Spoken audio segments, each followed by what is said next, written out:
Resumen capítulo 9 del libro El Libertador. Problemas desde que era niño. Bajo la autoridad de los maestros de la sinagoga, los niños judíos recibían instrucción sobre los incontables reglamentos que debía observar un israelita ortodoxo. Pero Jesús no se interesó en esos asuntos. Desde la niñez actuó independientemente de las leyes rabínicas. Estudiaba la Biblia de forma constante. Y la frase, "esto es lo que dice el Señor", siempre estaba en sus labios. Vio que las personas se apartaban de la palabra de Dios e insistían en observar ritos que no tenían valor alguno. Cuando lo criticaban por sus propios hábitos sencillos, presentaba la Biblia de Dios en justificación de su conducta. Jesús procuraba agradar a aquellos con quienes trataba. Porque era tan amable y modesto, los escribas y los ancianos suponían que lo podrían influenciar fácilmente con sus enseñanzas, pero él les pedía ver su respaldo en las Santas Escrituras. Estaba dispuesto a escuchar cada palabra que sale de la boca de Dios, pero no podía obedecer invenciones humanas. Jesús parecía conocer las Escrituras de principio a fin, y las presentaba con su verdadero significado. Los rabinos sostenían que explicar las Escrituras era su responsabilidad, y que a él le tocaba aceptar esa interpretación. Sabían que en la Biblia no podían encontrar autorización para sus tradiciones. Sin embargo, se molestaban porque no obedecía sus preceptos. No pudieron convencerlo. Buscaron a José y a María y les señalaron su actitud disidente. Esto les significó reprimendas y reprobación. Sus hermanos, como se llamaban los hijos de José, se ponían del lado de los rabinos. Cristo halló la religión rodeada de altas murallas de separación, como si fuese un asunto demasiado sagrado para la vida diaria. Jesús derribó esos muros. En vez de aislarse como ermitaño en una cueva para mostrar su carácter celestial, se puso a trabajar fervientemente por la humanidad. Jesús tenía poco dinero que dar, pero con frecuencia se privaba de alimento a fin de aliviar a quienes estaban más necesitados que él.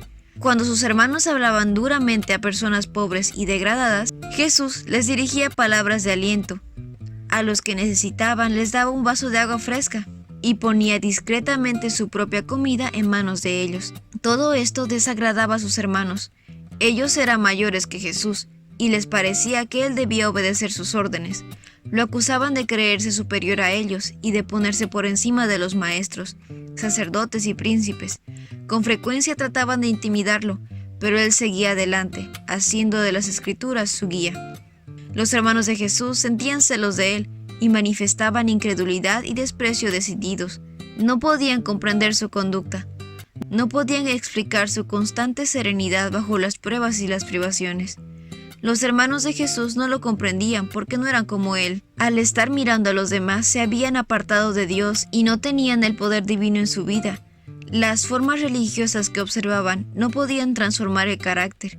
El ejemplo de Jesús era para ellos una continua irritación.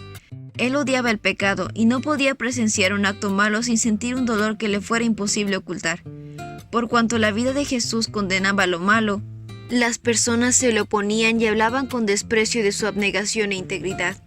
Llamaban cobardía su tolerancia y bondad. Entre las amarguras que caen en suerte a la humanidad, no hubo ninguna que no le tocase a Cristo. Había quienes hacían comentarios crueles sobre él y su nacimiento. Con frecuencia lo llamaban cobarde por negarse a unirse con sus hermanos en un acto prohibido. Algunas personas se sentían en paz con su presencia, pero muchos lo evitaban porque su vida impecable los reprendía. Sus amiguitos disfrutaban de su presencia, pero los impacientaba su determinación a hacer lo correcto, y lo llamaban cerrado de mente e inflexible. Con frecuencia se le preguntaba: ¿por qué insistes en ser tan diferente de nosotros? Él contestaba: las Escrituras dicen, felices son los que obedecen sus leyes, no negocian con el mal y andan solos en los caminos de Dios. Jesús no discutía por sus derechos, no tomaba represalias cuando lo maltrataban, sino que soportaba pacientemente los insultos. La conducta de Jesús fue un misterio para sus padres. Parecía ser alguien apartado. Cuando estaba a solas con la naturaleza y con Dios, tenía momentos de felicidad. Con frecuencia, la madrugada lo encontraba en algún lugar apartado, meditando, estudiando las Escrituras u orando. De esas horas de quietud, volvía a su casa para continuar con sus deberes. María creía que el santo niño nacido de ella era el Mesías. Sin embargo, no se atrevía a expresar su fe.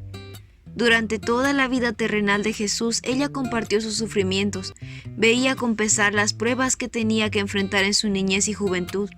María con frecuencia le hacía reclamos a Jesús y lo instaba a conformarse a las costumbres de los rabinos, pero ni siquiera ella podía persuadirlo a cambiar sus hábitos de contemplar las obras de Dios y tratar de aliviar a quienes sufrían. Enseñaba a todos a considerarse bendecidos con talentos preciosos. Con su propio ejemplo, enseñó que debemos apreciar todo momento de tiempo como un tesoro y que debemos emplearlo con propósitos santos. No pasaba por alto a ningún ser humano como indigno, sino que procuraba infundir esperanza a los más toscos y menos prometedores, asegurándoles que podían desarrollar un carácter que dejasen claro ante todos que eran hijos de Dios. A otros encontraba que estaban batallando mano a mano contra el enemigo de las almas. Él los estimulaba a perseverar, porque los ángeles de Dios estaban de su parte y les darían la victoria. Jesús daba atención a toda forma de sufrimiento y daba alivio a todo aquel que sufría. Sus palabras bondadosas eran como bálsamo suavizador. Nadie podía decir que había realizado un milagro, pero una virtud, la fuerza sanadora del amor, emanaba de él. Así, sin llamar la atención, obró en favor de la gente desde su misma niñez. Sin embargo, durante su niñez, su juventud y su vida adulta, Jesús caminó solo. No había otra persona con la pureza y fidelidad que él tenía. Sabía que todos se perderían, a menos que hubiese un camino definido en los principios y los propósitos de la raza humana. Lleno de un propósito intenso, llevó a cabo el plan para su vida, ser él mismo la luz de toda la humanidad.